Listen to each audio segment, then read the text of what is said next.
Queria cumprimentar a República por estar a ver uma pessoa da sua primeira-dama que está a moderar esta mesa, é uma grande honra. Cumprimentar as autoridades presentes e todos os que dão o gosto de estar aqui para nos ouvir. O meu tema é sobre a igualdade de género no Código Civil. Eu espero demorar tanto como o Gabriel esperar, até porque não tenho a oratória dele, mas queria começar por fazer um certo enquadramento constitucional, dizendo que, de facto, a nossa Constituição de 76 consagrou o princípio da igualdade no seu artigo 13. É um princípio, mais do que o direito, é um princípio constitucional, dizendo que todos os cidadãos têm a mesma dignidade social e são iguais perante a lei. Concretizando no âmbito das relações familiares, eu destaco aqui duas normas com valores um bocadinho diferentes, mas começaria por vos dar a ler o artigo 36, número 3 da Constituição, que diz que todos os cônjuges têm iguais direitos e deveres quanto à capacidade civil e política e à manutenção e educação dos filhos. E esta norma da Constituição obrigou a uma alteração profunda, Estamos a tapar a visão. Obrigou uma alteração profunda no Código Civil de 66, a alteração profunda é essa que foi operada pelo Decreto-Lei 496/77, que eu já falarei. Gostaria ainda também de salientar o artigo 67 da Constituição Portuguesa, que, não sendo uma norma que tenha incidência direta relativamente à igualdade dos cônjuges, não é a primeira norma que é convocada, é uma norma importante, porque quando define a família, define, e estamos aqui na proteção institucional da família, refere a família como elemento fundamental da sociedade, tem direito à proteção da sociedade e do Estado e à efetivação de todas as condições que permitam a realização pessoal dos seus membros. Ou seja, a família não é protegida enquanto instituição coatada, ela é protegida porque ela vai promover a realização pessoal dos seus membros, de cada um dos membros da família. Isto aqui representa uma mudança de paradigma muito importante na abordagem institucional à família. E, portanto, penso que esta norma é relevante também para verdadeiramente compreendermos o alcance do princípio da igualdade. Ora, então, há pouco referi que a grande alteração ao Código Civil neste âmbito, originada por este princípio da igualdade, foi operada pelo Decreto-Lei 496/77 e nós até vou simplificar em termos de discurso, vou falando da reforma de 77.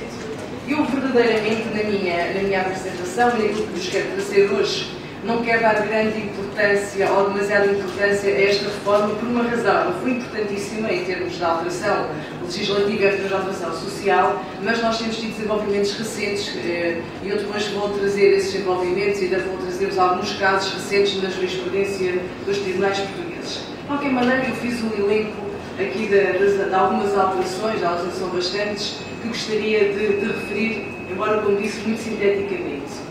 Em primeiro lugar, a mesma idade para o homem e para a mulher, que hoje está fixada nos 16 anos, para os dois, é uma idade, se calhar, demasiado jovem, entre os 16 e os 18 anos, antes da minoridade, tem sempre a autorização dos progenitores, mas está verificado uma certa maturidade dos 90, mas foi o que ficou no nosso Código Civil.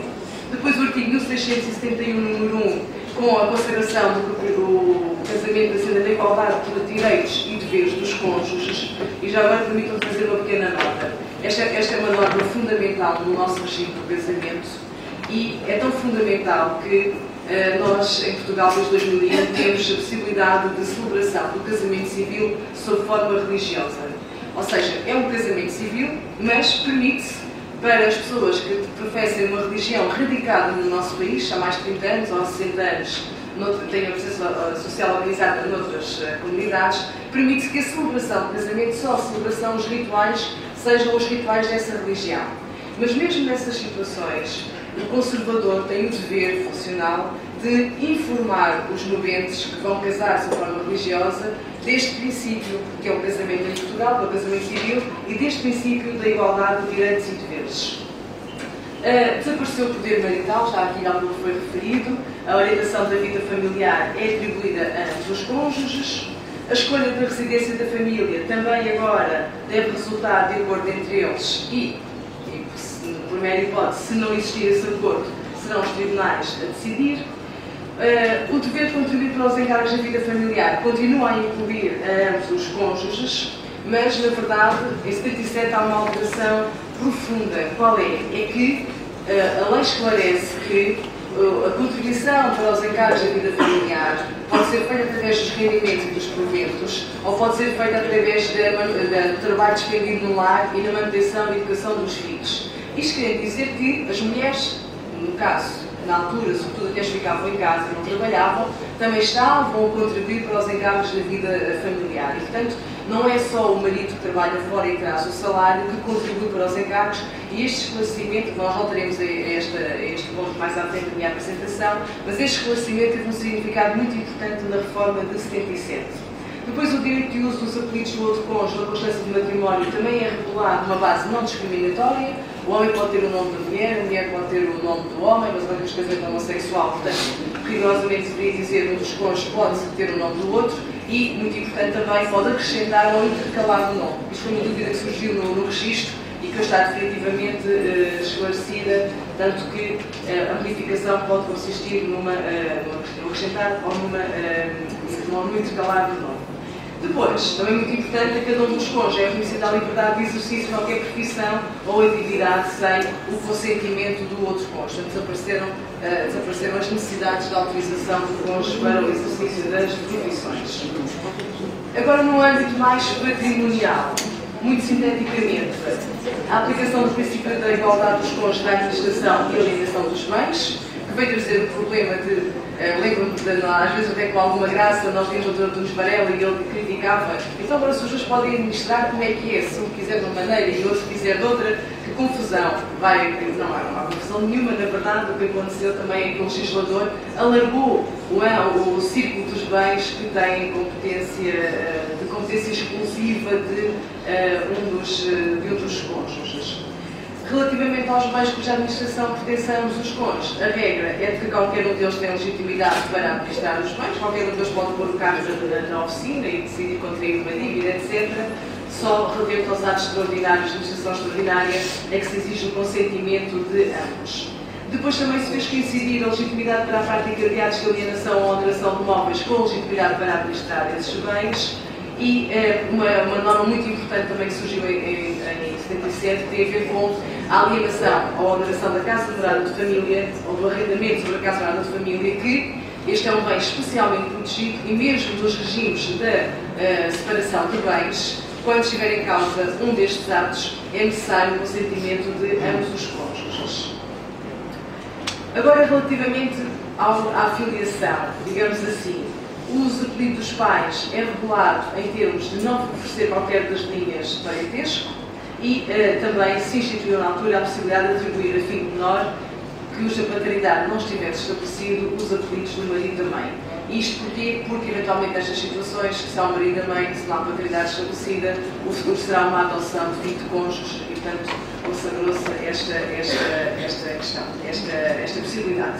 Quanto ao direito das sucessões, não vou alargar muito, porque de certeza que esta tarde vamos aprender muito com o professor Simão, mas queria dizer-vos que banhou-se do regime da sucessão legítima e da integra a primeira linha sucessória. Portanto, nós temos as duas classes sucessórias, as duas primeiras temos cônjuges e descendentes, em segundo lugar cônjuges e ascendentes, porque há o princípio da distribuição por classes e, portanto, passamos da primeira para a segunda. Portanto, se não houver filhos, os cônjuges herdam conjuntamente com os ascendentes decluídos.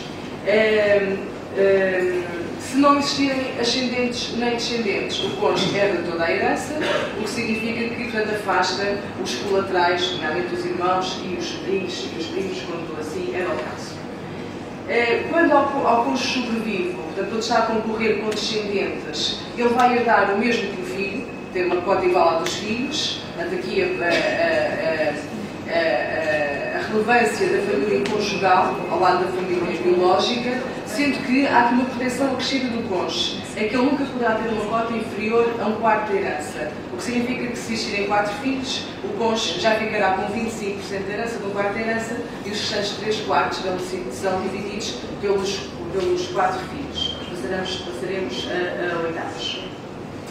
é também constituído herdeiro legitimário, tem direito a, se for o único herdeiro legitimário, a sua legítima será de metade da herança, e sendo de metade da herança significa que o decus só pode dispor da outra parte na sucessão testamentária. Por último, gostaria ainda de acentuar que o legislador teve a preocupação de atribuir ao cônjuge sobrevivo a possibilidade de ele manter o quadro de vida familiar que tinha na constância do casamento. E, portanto, da pessoa não ficar, de uma maneira muito rude, mas ficar na rua ou ficar fora daquele quadro que é o seu quadro familiar. E como é que o legislador fez isso? Bem, fez isso através de atribuições preferenciais, ou seja, permite ao cônjuge que na partilha ele possa exigir que lhe seja atribuído o direito de uso da casa de morada, bem como, muito importante, não é só o uso da casa de morada, chama de habitação, mas é o uso do recheio, não é? Porque se ele ficasse com as paredes e fosse lá buscar as móveis, etc., portanto, esta atribuição preferencial. Se o valor destes direitos, que não são direitos de propriedade, são direitos de uso e de habitação, exceder da sua parte sucessória, acrescida da aviação, portanto, isso tem a ver com a sucessão do casamento, terão os restantes herdeiros direitos atónicos. Ora, estas são as alterações de 77, assim, um leque grande descritivo de alterações, mas, mais recentemente, há pouco o Dr. Rui Alves Pereira falou na Lei 61 de 2008, porque na Lei 61 de 2008 houve esta alteração da substituição de poder paternal para responsabilidades parentais. Ele pôs a tónica no poder e nas responsabilidades, eu agora ponho a tónica no segundo elemento, que é onde antes estava paternal, porque significa que remetia para o pai, o legislador substituiu para parental, um pouco para equilibrar aqui a posição do pai e da mãe. Não sei se o fez bem ou não, mas a verdade é que temos essa alteração, já está sedimentada, consolidada no nosso direito. Eu gostaria ainda, agora, voltar ao artigo 1676 do Código Civil, que há pouco vos referi, porque também me parece que é aqui uma alteração importante em termos de igualdade de géneros no Código Civil. E que, há pouco falei no 1666, número 1, sobre o dever de contribuir para os encargos da vida familiar, e o que aconteceu agora em 2008 foi uma alteração número 2, no sentido que, se a contribuição de um dos cônjuges para os encargos da vida familiar for consideravelmente superior ao previsto no número anterior, porque renunciou de forma excessiva à satisfação dos seus interesses em favor da vida em comum, designadamente à sua vida profissional, com prejuízos patrimoniais importantes, bem, esse cônjuge tem direito de exigir a correspondente compensação. É que, antes de 2008, presumia-se que havia a renúncia a esta compensação. Até agora, o legislador vai dizer que tem direito a exigir um crédito compensatório. Um dos cônjuges vai exigir, no momento da partilha, ou se não houver partilha após a dissolução do casamento, um crédito relativamente ao outro. Eu não vou entrar, eu tenho uma posição muito própria sobre esta norma, não vou entrar na discussão, não vale a pena irmos pelo conteúdo literal da norma, pelos serviços patrimoniais importantes, renúncia de forma excessiva. Esta norma, na minha opinião, deve entender-se da seguinte maneira: se os dois cônjuges, no casamento, nos dois cônjuges, houve um deles que contribuiu mais do que o outro, que deu mais para o casamento do que o outro, que permitiu que, no final do casamento, um deles saia enriquecido com aquele casamento e o outro saia empobrecido, mas em que termos? Porque, por exemplo, um deles decidiram que um deles iria estudar e que o outro não iria estudar, porque permitiram que o outro fizesse uma pós-graduação e o outro ficou em casa a cuidar dos filhos, porque permitiu que um assumisse, porque mudaram a necessidade, porque um teve um cargo, foi promovido e, portanto, tinha que mudar de cidade, e, portanto, isto levou que o outro ficasse afastado da sua família. Já não digo que prejuízos profissionais, ficou afastado da sua família, afastado dos seus amigos. Ou seja, no final do casamento, que termina em divórcio, e, portanto, não cumpriu a sua função, direito a que a morte os separasse, se houve ali uma associação temporária que termina no tipo do divórcio, então, se um dos cônjuges, no momento das partilhas, fica empobrecido e o outro fica enriquecido com o casamento, este crédito visa aqui restabelecer um certo equilíbrio. E, portanto, na minha opinião, não vamos ver quantos salários é que a senhora perdeu por não estar a trabalhar. Recebe já uma compensação que permita agora ela iniciar o seu próprio negócio, ou então se ela ficava em casa, ou ele, porque o outro esteve a estudar e porque fez os cursos, e ela ficou com os filhos, então se ela não está com dinheiro suficiente para ela fazer uma viagem, que compense daquele enriquecimento pessoal que ela não teve. Portanto, aqui, na minha opinião, o que há desde 2008 é a possibilidade para o julgador de restabelecer o equilíbrio entre os cônjuges. Mas nem tudo são rosas, nem tudo é, como vão ver agora nesta segunda parte, nem tudo é positivo. Por exemplo, o Código Civil tem ainda desigualdades que são dificilmente explicáveis. E digo isto quando estou a dar aulas, os alunos às vezes perguntam, mas porquê que é assim? Eu acho que o legislador se esqueceu de alterar. Vejam, por exemplo, a impugnação da maternidade. No artigo 1807 diz que se a maternidade estabelecida não for a verdadeira, pode a todo tempo ser impugnada em juízo pela pessoa alegadamente, pela pessoa declarada como mãe, pelo registado, ou por quem tiver interesse moral ou patrimonial na procedência da ação ou pelo Ministério Público. Ou seja, se aquela mãe não for a mãe biológica, no fundo, qualquer herdeiro, por exemplo, pode vir impugnar a maternidade e pode fazê-lo a todo o tempo. Mas nós vemos as regras de impugnação da paternidade, elas são diferentes. A paternidade do filho pode ser impugnada pelo marido da mãe, por esta, pelo filho, ou em termos delimitados pelo Ministério Público, tem que ser a pedido de quem se julgue verdadeiramente pai da criança, tem que ser feito esse pedido no prazo de 60 dias após o nascimento, tem que se provar ao Ministério Público que tem que se convencer o Ministério Público da viabilidade de uma outra paternidade. Portanto, vejam que é muito mais limitada a legitimidade. E depois o artigo 1842 estabelece prazos para esta impugnação da paternidade. Portanto, não se percebe muito bem, de facto, qual é que é aqui o critério. Ou se este critério que se perceberia historicamente, agora se calhar já não se percebe.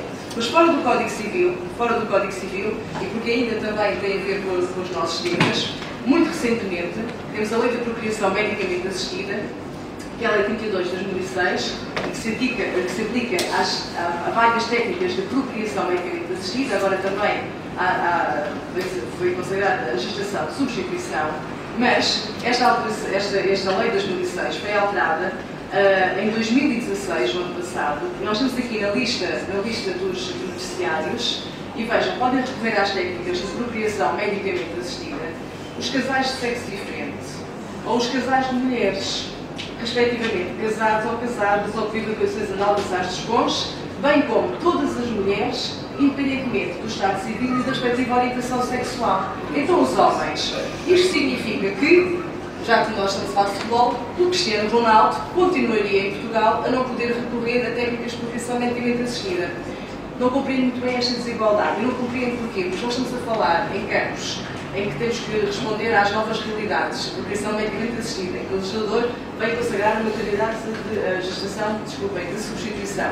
E, portanto, estamos a encarar de maneira moderna as novas descobertas científicas, as novas possibilidades científicas, e depois parte de um princípio, que se calhar é um princípio já desadequado, que os homens não conseguem cuidar de crianças. As duas mulheres conseguem e dois homens não conseguem. Não se compreende muito bem. Queria também dizer-vos que eu não vou falar propriamente de convenções internacionais, também há uma convenção internacional relativamente à igualdade das mulheres que Portugal subscreveu, mas queria dizer-vos que a igualdade de género hoje em dia vai para além do Código Civil. Refiro-me concretamente à Lei 14 de 2008, de 12 de março. Esta Lei 14 de 2008 proíbe a discriminação em função da razão do género, entre homens e mulheres, em campos muito vastos e proíbe, nomeadamente, na escolha da contraparte negocial. Portanto, nas relações entre privados, a prestação de bens ou de serviços não pode discriminar em razão do género. É óbvio que esta lei tem muitas exceções. Por exemplo, tudo tiver a ver com intimidade da vida familiar. Imaginem, nós os estudantes de Coimbra, que estamos aqui muito, e aproveito para aproveitar a senhora bastonária, com quem partilhei os bancos de Coimbra, nós encontramos lá muitas vezes, e perdoem-me a imprecisão, aluga-se quartos a meninas, não é? Arrenda-se quartos a meninas. De facto, nós podemos, esta lei não impede que se escolha quem é que nós queremos na nossa casa. Eventualmente, por exemplo, se quisermos contratar uma enfermeira e vejo um enfermeiro para tratar a nossa mãe doente, esta lei não impede isso. Mas já impede outras coisas. No outro dia, uns estudantes do aulas no Porto também disseram: doutora, aqui é muito comum nas discotecas as mulheres entram de graça e os homens pagam 4 euros. Acha que isto é legal? Não, eu acho que isso não é legal, porque não pode haver discriminação, e aqui não há uma razão, não pode haver discriminação no fornecimento de bens e serviços. Portanto, só para vos dizer também que hoje a igualdade de género, já temos no âmbito do direito privado, outras proibições ou outras determinações para além daquelas do Código Civil. E agora cabe uma pergunta que é: e os nossos tribunais? Como é que estão a reagir a isto? Como é que estão a reagir a estas mudanças? porque de facto, tal como nas crianças, às vezes nós temos leis que são muito claras, ou não, mas que permitem uma mudança social, e a questão é saber se os nossos tribunais estão a decidir bem. E a resposta é sim, em geral estão a decidir bem. Os casos que eu vos trago são casos em que os tribunais decidiram mal e houve sanções por isso. E houve sanções por isso. Vamos ver. Trago-vos dois acórdãos, está bem? O primeiro acórdão é o acórdão do Supremo Tribunal Administrativo de 9 de outubro de 2014. E neste acórdão estava em causa o cálculo de indenização a uma doente, uma senhora que foi operada numa maternidade muito conhecida, na Alfredo da Costa, em Portugal, e depois da operação ela ficou com vários problemas de saúde. E a questão era de saber como é que se calculava esta indenização. A indenização, como podem ver no ponto 6º do acórdão, era fixada com recurso a juízes de equidade, porque o seu cálculo não poderia ser feito de forma diferente. E a pergunta, o problema com que se deparou o Tribunal Administrativo, o Supremo Tribunal Administrativo, era saber quais eram os juízes de equidade que aqui deveria convocar. Ora, o Tribunal da Relação, o Tribunal Central Administrativo, tinha fixado uma indenização de 172 mil euros e os advogados da maternidade recorreram. E então o Tribunal veio em várias parcelas determinar a indenização. Eu só escolhi duas, porque são só os que nos interessam, mas basicamente a senhora ficou com uma vida muito complicada porque tinha que ir muitas vezes à casa de banho, não deixou de poder trabalhar, causava-lhe muita insegurança, tinha dores, ela teve problemas na sua vida afetiva, na sua vida sexual com o marido, ela ficou com uma série de sequelas que podem imaginar o desconforto. E deixou de poder trabalhar e teve que contratar uma empregada. E ela pediu a despesa, pediu o pagamento das despesas que lhe teriam com a empregada. E o Tribunal diz isto, diz várias coisas que aqui estão neste ponto, mas eu vou sublinhar uma coisa que diz. Com efeito, ponto 1, não sendo provado que a autora tivesse ficado incapaz de realizar todas as vidas domésticas, que uma coisa é a atividade profissional fora de casa e outra o trabalho doméstico, e agora o ponto 3, que atentas às idades dos seus filhos, a mesma apenas teria de cuidar do seu marido. Até precisou-se concluir que a mesma não teria necessidade de uma empregada a tempo inteiro. Esta senhora que trabalhava e tinha um emprego, e quando vamos analisar a indenização que ela vai ter direito para contratar uma empregada doméstica, para estar em casa a fazer aquilo que ela não pode fazer, e não pode fazer porque foi operada e foi mal operada, por violação das leis exatas e ficou com várias incapacidades físicas, esta senhora, pronto, continua a ser vista como alguém que está lá em casa a tomar conta do marido e dos filhos. Como os filhos já estão crescidos, ela agora tem que tomar conta do marido. Mas vamos reparar a indenização. É para rir, se não fosse chorar. Mas não fica por aqui. Não fica por aqui. Isto é a parcela relativa à empregada doméstica, está bem? Depois temos a parcela relativa à indenização por danos morais. Porque ela, de facto, ficou profundamente afetada por isso. Ficou, estou a dizer, já resulta dos factos provados. Nós estamos aqui a ver, não estamos a colocar em causa os factos, nós estamos aqui a ver é como é que o juiz avaliou estes factos para, segundo os juízes de equidade, fixar uma indenização. Portanto, a senhora ficou altamente comprometida na sua vida sexual e era uma senhora casada, e então o tribunal diz que, bem, também com o dito, mas não importa não esquecer que a autora, na data da operação, já tinha 50 anos e 2 filhos. Isto é, uma idade em que a sexualidade não tem importância que assume em idades mais jovens. A importância é essa que vai diminuindo à medida que a idade avança. Como percebem, em Portugal também foi assim. Também nós conhecemos estas sentenças pelos jornais. E depois já, às vezes até temos que ir para o corpo, até vamos ler a sentença, está que é mesmo assim. Parece uma atividade. Diga? Atividade. 50.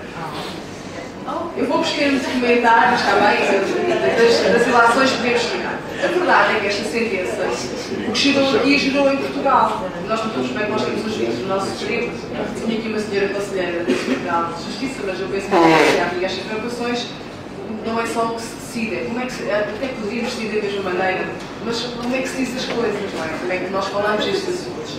E, sobretudo, qual é que é o preconceito que se tem relativamente ao papel das mulheres, neste caso, e no outro vou trazer também, no âmbito da relação conjugal. E claro que esta senhora tinha um advogado, estava aqui em causa muito dinheiro também, e há uma queixa para o Tribunal Europeu dos Direitos do Homem. Ou, mais rigorosamente, como agora nós devemos dizer, somos para a tradução do francês, do outro lado da LOM, mas agora nós rigorosamente dizemos direitos humanos para não haver aqui algum problema de igualdade de género.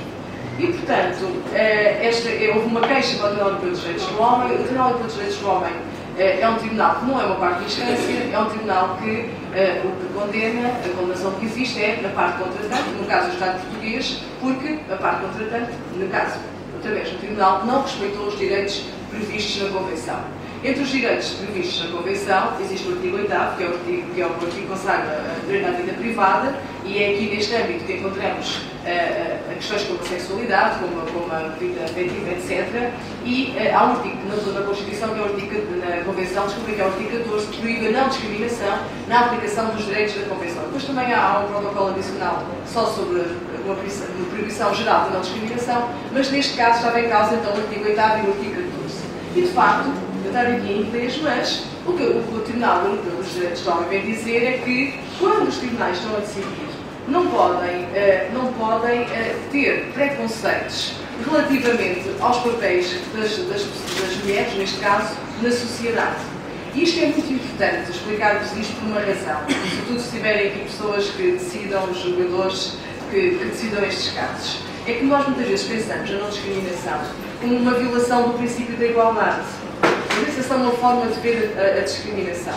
Porque eu posso discriminar e não violar o princípio da igualdade. No sentido que se eu tiver 3 pessoas que queiram arrendar a minha casa e todas elas forem mulheres e não quiserem arrendar a homens, porque acho que as mulheres são mais pagadoras, eu estou a discriminar e não estou a violar o princípio da igualdade porque disse não a todos naquela decisão negocial. A discriminação, na minha opinião também, é quando nós atingimos, quando nós tomamos uma decisão, qualquer que ela seja, em função de uma característica específica da outra pessoa e que essa característica, naquele ponto em que é levada em consideração, viola a sua dignidade.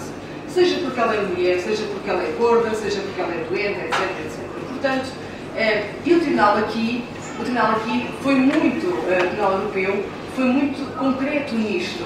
A maneira, o preconceito que o Tribunal teve é violador da integridade da vida privada desta senhora, da vida privada desta senhora, e é violador em termos discriminatórios. Pois o Tribunal ainda teve o cuidado de referir que Portugal não é propriamente um país modelo destas questões e ainda de comparar com 2 decisões, mas foi uma comparação muito superficial com decisões dos tribunais portugueses, a dizer que, de facto, em situações em que os homens tinham lesões relativamente à sua vida sexual, que as indenizações eram substancialmente superiores. Portanto, aí os 50 anos não eram relevantes nessa questão. A segunda sentença que vos trago é uma sentença, se calhar até mais grave. E trago-vos, é uma sentença penal, é uma sentença muito recente, ainda estamos muito a quente a discutir esta sentença em Portugal, mas irei trazê-la, mas também porque achei que era claríssima.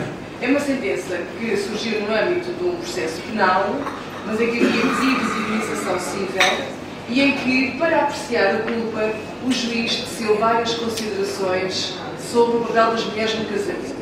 E eu penso que, por isso, portanto, eu queria realçar que o caso é verdadeiramente aparatoso.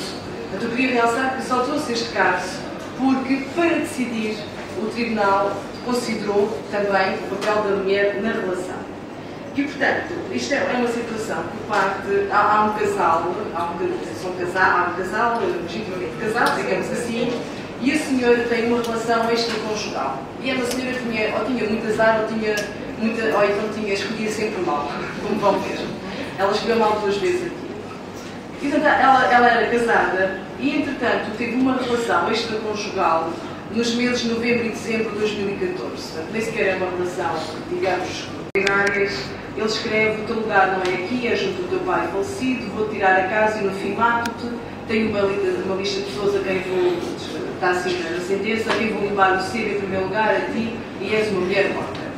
Portanto, isto é muito importante, para não ver, para perceberem porque é que o Tribunal depois vai censurar a senhora. Ou seja, há um homem que diz isto, e entre outras coisas que não posso aqui, não acho que não fosse adequado transcrever, e depois o que acontece? O que acontece é que num dia vou resumir a história, está bem? Vou resumir a história.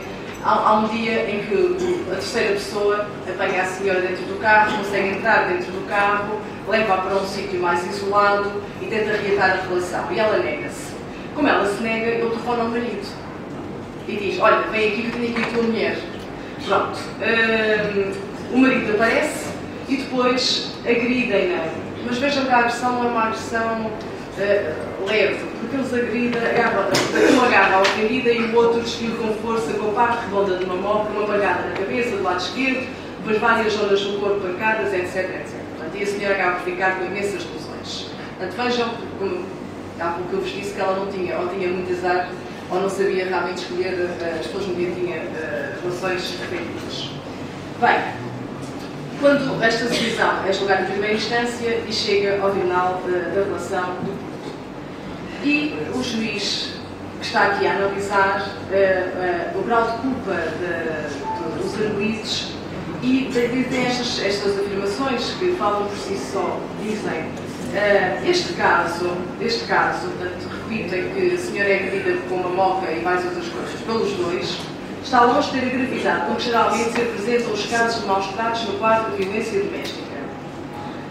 Por um lado, por outro lado, etc., a conduta do arguido ocorreu num contexto de adultério praticado pela assistente.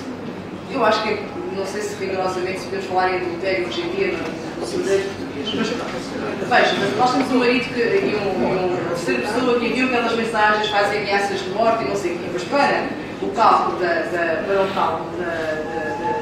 da apreciação do grau de culpa, o que interessa é que há aqui um adultério praticado pela assistente. Ora, o adultério da mulher é um gravíssimo atentado à honra e dignidade do homem. Sociedades existem em que a mulher adúltera é alvo de acusação até à morte. Felizmente Portugal não é um deles, não é uma dessas sociedades, já há muito tempo. Na Bíblia, podemos ler que a mulher adúltera deve ser punida com a morte. E depois, ainda não há muito tempo, há pouco tempo, que é mais ou menos no Código Penal de 1886, há pouco tempo, não há muito tempo, punia com uma pena pouco mais que simbólica o homem que, achando-se uma mulher em adultério, desse ato a matasse. Pronto, depois com estas referências, o Sr. Magistrado permitia apenas acentuar que o adultério da mulher é uma conduta que a sociedade sempre condenou e condena fortemente. E vejam, são as mulheres honestas as primeiras, as estigmatizadas adúlteras, e por isso digo alguma compreensão, a violência exercida pelo homem traído, fechado e humilhado pela mulher. E agora vejam, foi ela a culpada, foi a deslealdade e imoralidade sexual da assistente que fez o arguido cair em profunda depressão, etc, etc. Este caso, é o que vos disse, é um caso aparatoso, digamos, e eu só o trago porque este caso também daria origem a uma condenação de Portugal do Tribunal de Direitos do Homem pela fundamentação que já vimos no caso anterior, e de facto é o julgar com base em preconceitos, com base em concepções que já não são as nossas, portanto, estas sentenças, como aqui, mas também em Portugal, foram ridicularizadas, foram alvo de escrutínio público muito forte. E isto para vos dizer, trago-vos estes casos, para vos dizer que já fizemos um longo caminho, o nosso legislador já fez alterações profundas, mas ainda assim, às vezes lá aparece um caso, não há cidades perfeitas. Também dizer-vos que neste caso, o Conselho Superior de Magistratura, depois de abrir um inquérito, portanto, deliberou converter em processo disciplinar e, portanto, sobretudo quanto ao Sr. Desembargador, soube-se depois que a Desembargadora Adjunta não tinha lido o acordo, não tinha assinado, estava em violação do dever de zelo, mas, de qualquer maneira, considerou-se que este juiz tinha violado, ou pelo menos já havia um processo disciplinar para averiguar se violou os deveres funcionais de correção e de precaução no interesse público ao proferir esta sentença. Mais uma vez, chama a atenção para quem julga, estas palavras são muito importantes e fazem muita pedagogia e, portanto, não é só não pensar as coisas, todos nós temos direito às nossas opiniões e à nossa liberdade de pensamento, mas é também muito importante a forma como elas se dizem e o que se diz, não é? E o que se diz. Muito obrigada.